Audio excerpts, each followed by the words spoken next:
Hello friends, நம்ம இன்னைக்கு எதை பற்றி பார்க்க போகிறோம்னா இலக்கியா வரப்போகிற எபிசோடில் என்ன இன்ட்ரெஸ்டியான சுவாரஸ்யமான விஷயம் நடக்க போகிறதாங்க பார்க்க போகிறோம். வாங்க வீடியோக்குள்ளே போயிடலாம். இந்த அஞ்சலி பார்த்தீங்கன்னா ஓவர்ஃப்ளோ வந்து ட்ராமாவுக்கு மேலே ட்ராமா வந்து போட்டுக்கிட்டு போயிட்டே இருக்காங்க. முதல்ல நம்மளுடைய கௌதம் இலக்கியா வந்து மீட் பண்ணுறப்ப என்ன சொன்னாங்க, நான் வந்து கார்த்தி கூட சேர்ந்து வாழ்னாலையும் பரவாயில்ல, கார்த்தி வந்து சந்தோஷமாக இருக்கணும் அப்படின்ற மாதிரி வந்து இந்த தருதலை சொன்னாங்க. அதுக்கப்புறம் பார்த்தீங்கன்னா வீட்டில் வந்து நம்முடைய கார்த்திகிட்ட வந்து பிரச்சனை பண்ணாங்க. நம்மளுடைய ஜானி அம்மா இருந்தனால பார்த்தீங்கன்னா அவளை வந்து அடித்து வெளியே துரத்து வச்சுட்டாங்க நம்முடைய கார்த்திகேயன்.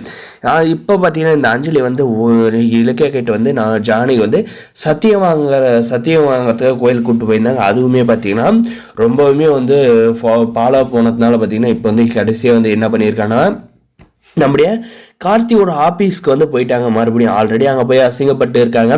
அதெல்லாம் வந்து தொடச்சி தூரா போட்டுட்டு மறுபடியும் அதே ஆஃபீஸ்க்கு அதே எம்ப்ளாயிஸ்க்கு முன்னாடி போயிட்டு நின்றுக்கிட்டு இருக்காங்க. பொக்கையெல்லாம் வந்து கொடுத்து கார்த்தி தான் பொக்கைய அப்படின்ற மாதிரி வந்து கொடுக்குறாங்க. கொடுத்ததும் பார்த்தீங்கன்னா நம்முடைய கார்த்திக்கு நீ யார் எனக்கு வந்து பொக்கையை கொடுக்க அப்படின்னு சொல்லிட்டு அந்த பொக்கையை பார்த்தீங்கன்னா தூக்கி போடுறாங்க. எம்ப்ளாயிஸ் எல்லாம் வாயை பொழந்துக்கிட்டு பார்க்குறாங்க. அவங்களெல்லாம் பார்த்தா எம்ப்ளாயிஸ் மாதிரியும் தெரியல, ஏதோ வந்து ஸ்கூல் பசங்களை பேண்ட் ஷர்ட்டை மாட்டி கூப்பிட்டு வந்து நிற்க வச்சிருக்காங்க போல இருக்கு. அந்த மாதிரி தான் வந்து இருக்கானுங்க.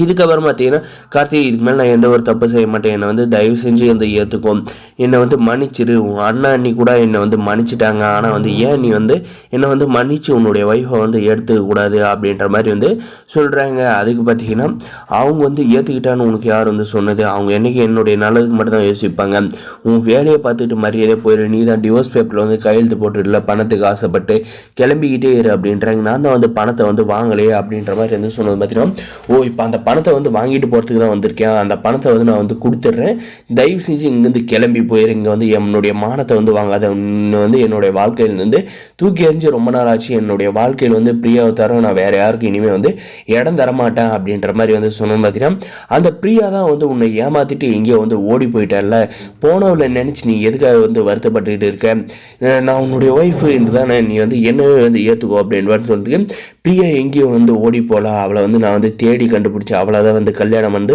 பண்ணிக்க போகிறேன், உனக்கு எனக்கு எந்த ஒரு சம்மந்தம் இல்லை, பேப்பரில் எழுதி வாங்கிடுச்சு, டிவோர்ஸ் பேப்பரில் வந்து கையெழுத்து போட்டுட்டேன் அப்படின்ற மாதிரி சொல்கிறாங்க. அங்கே இருக்கிற எம்ப்ளாயிஸ் பார்த்தீங்கன்னா சரியா சார் இப்படி பண்ணுறீங்க, அஞ்சலி மேடம் வந்து ஏற்றுக்கோங்க அப்படின்ற மாதிரி வந்து சொன்ன. பார்த்தீங்கன்னா உங்களுக்கு என்ன தெரியுங்க, இப்போ தான் சொன்னேன் அவளுக்கு எனக்கு எந்த ஒரு சம்மந்தம் இல்லை, டிவோர்ஸ் பேப்பர்லேயும் வந்து கையெழுத்து போட்டு கொடுத்துட்டு அதே சமயம் வந்து அவளுக்கு எனக்கும் எந்த ஒரு சம்மந்தம் நடத்த வந்து கையெழுத்து போட்டு கொடுத்துருக்காங்க. உங்கள் வேலை என்னவோ வந்தீங்களா, ஆஃபீஸில் வந்து வேலை பார்த்தீங்களா, மாதம் சம்பளம் வரலன்னா அதை மட்டும் கேட்குற வேலையை மட்டும் பார்த்துக்கோங்க, மற்றபடி பர்சனல் விஷயத்துலலாம் வந்து தலையிட்டு வேலை வந்து வச்சுக்காது, மீறி தலையிட்டீங்கன்னா இவங்களை வந்து வேலையை விட்டு தூக்கிடுவேன் அப்படின்ற மாதிரி வந்து சொல்லிடுறாங்க.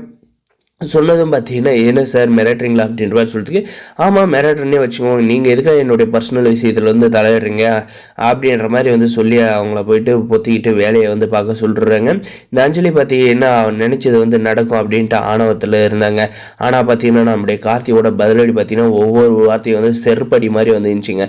அப்போவுமே அவளுடைய மனசில் வந்து என்ன நினைக்கிறான்னு பார்த்தீங்கன்னா, டே கார்த்தி என்னோட ஏற்றுக்க மாட்டேன், உன்னை மட்டும் என்னை வந்து ஏற்றுக்க வச்சு அந்த வீட்டுக்குள்ளே நான் நுழையிறப்போ பார்த்தீங்கன்னா உன் அம்மாவெல்லாம் வந்து காதற விடுறா அப்படின்ற மாதிரி சொல்றாங்க.